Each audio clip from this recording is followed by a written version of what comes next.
Yo, on est à la semaine 6. Donc la moitié.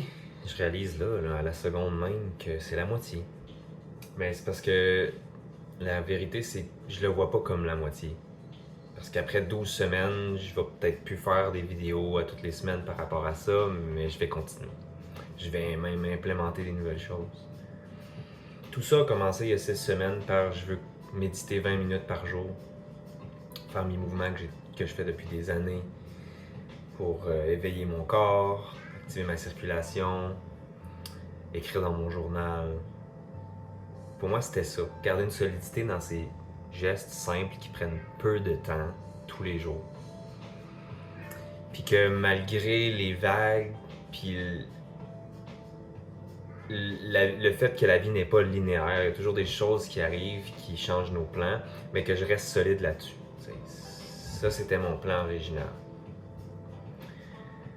Mais mon but, c'est de toujours évoluer, trouver des moyens d'appliquer mes outils dans la vie de tous les jours, trouver des nouveaux outils, voir qu'est-ce qui se passe en dedans de moi mieux, être plus conscient de qui je suis puis de comment je me sens pour mieux agir face à ça et non réagir. Puis cette semaine, il y a une clarté qui arrive par rapport à ça. C'est pas toujours plaisant d'avoir des nouvelles clartés. Justement, aujourd'hui, j'ai eu un moment très difficile, mais je vais en parler juste après. Parce que je veux juste dire que la clarté que j'ai sur moi, c'est à force de méditer tous les jours, j'ai un espace intérieur plus concret. Comme à la place d'être toujours dans ma tête à réfléchir à des choses, cet espace intérieur-là, c'est un espace de calme, d'observation, où ce que parfois je laisse passer les idées, parfois j'embarque un peu dans mes idées, puis dans ce qui passe dans mes pensées, puis après ça je reviens. Parfois je fais juste focusser sur quelque chose de très précis, que ce soit de la guérison, que ce soit mon flot d'énergie, que ce soit des intentions par rapport à l'avenir proche ou au présent qui me demandent de me sentir déjà comme si j'étais dans ce moment-là pour le cultiver. Cet espace-là devient de plus en plus concret à force de faire ces choses-là. Ça me permet de voir, par exemple, si je suis dans une conversation ou si je suis dans une situation où je me sens d'une certaine manière puis que mon corps va réagir. Donc, je vais répondre une phrase, je vais répondre des mots, je vais avoir un certain ton, ou je vais même poser des gestes.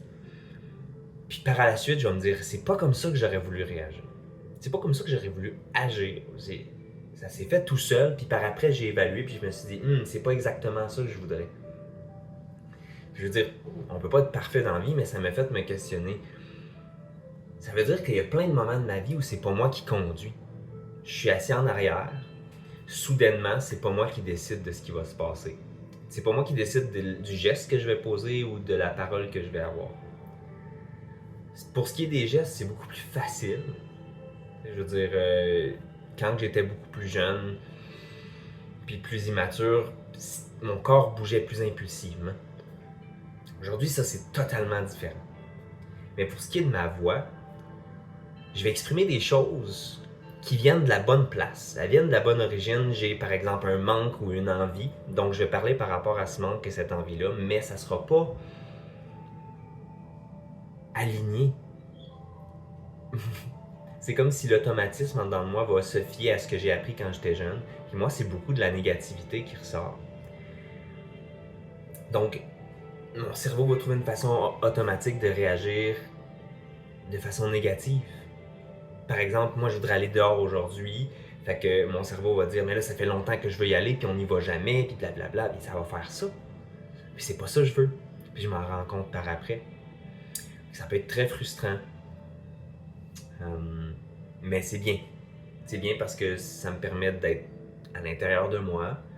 Ça me permet de voir ce qui se passe, de l'assumer, de l'accepter, d'en prendre responsabilité si ça crée des vagues extérieures.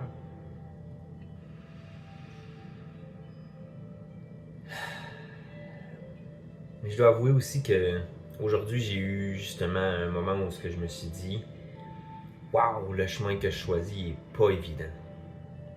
Puis je pourrais pas choisir vraiment autre chose parce que la vie ordinaire de juste travailler, dormir, manger, puis recommencer, ça fonctionne pas pour moi.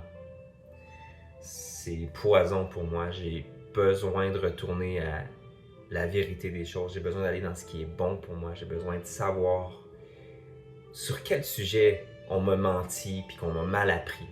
Quelle chose j'ai besoin de désapprendre pour réapprendre mieux. Parce que le jour où je vais avoir des enfants ou le jour où je vais leader des groupes, je veux que ces gens-là, que ces êtres-là soient bien guidés.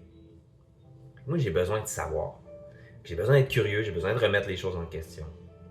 J'ai besoin de m'améliorer.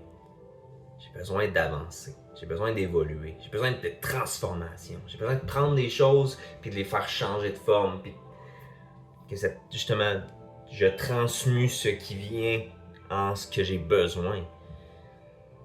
Puis je me rends compte que des fois, c'est un chemin très solitaire.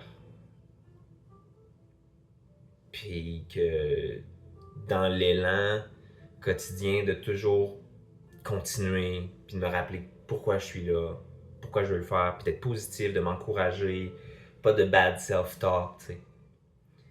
Mais des fois, c'est comme s'il y avait une certaine partie que j'ai pas encore trouvé comment bien la canaliser, comment bien l'exprimer, puis j'arrive à un moment de lenteur et de repos, puis ça explose en dedans de moi, puis c'est vraiment difficile à gérer.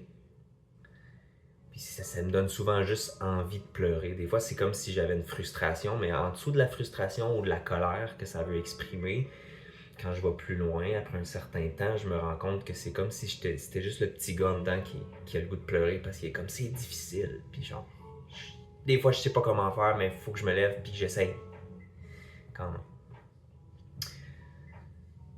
Tu sais, je pense qu'il y a des moments de ma vie où je vive ça, ça m'aurait setback, puis je me serais probablement arrêté pendant une semaine ou deux en me disant que j'ai besoin de repos. Tandis que là, je suis conscient que c'est pas évident. J'ai une partenaire incroyable qui peut m'aider à passer à travers ces choses-là. Et je vais juste continuer.